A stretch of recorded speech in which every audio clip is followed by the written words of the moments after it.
Sorting of materials into groups. Materials can be grouped on the basis of similarities or differences in their properties.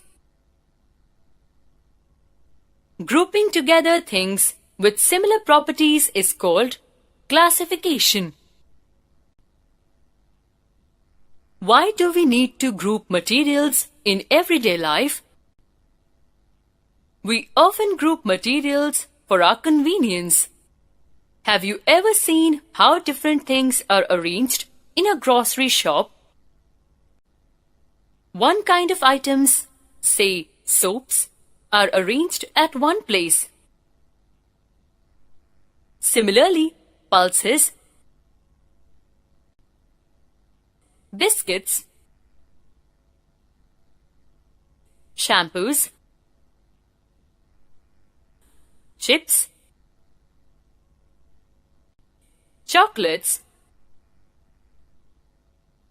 toothbrushes, toothpastes, etc. all are arranged in separate shelves.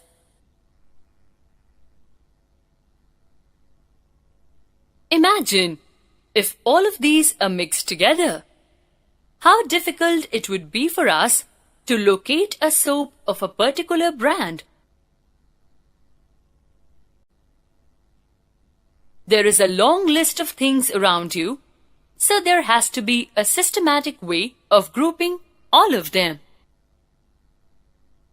There is another reason why we find such grouping useful. Dividing materials into groups makes it convenient to study their properties and also a regular pattern in these properties. We will study more about various classifications in higher classes.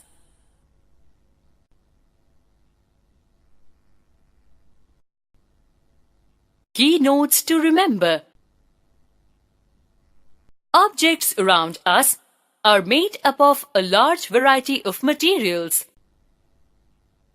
A given material could be used to make a large number of objects. It is also possible that an object could be made of a single material or of different types of materials. Different types of materials have different properties. Some materials are shiny in appearance while others are not. Some are rough while some are smooth. Similarly, some materials are hard whereas some are soft.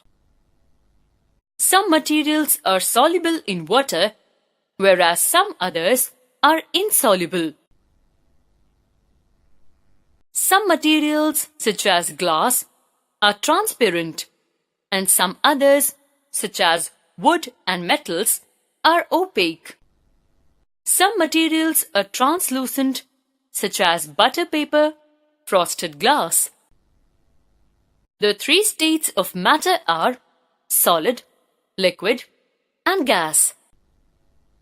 Materials are grouped together on the basis of similarities and differences in their properties.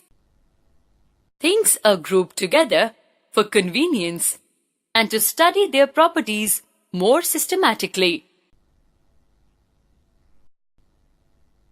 Key terms: classification, method of grouping things with similar properties together. Immiscible, liquids that are insoluble in water are said to be immiscible in water. Matter, anything that occupies space and has mass. Miscible, liquids that are soluble in water are said to be miscible in water. Opaque, materials that do not allow light to pass through them are called opaque materials. Transparent, materials that allow light to pass through them are called transparent materials. Translucent, materials that allow some light to pass through them are called Translucent materials.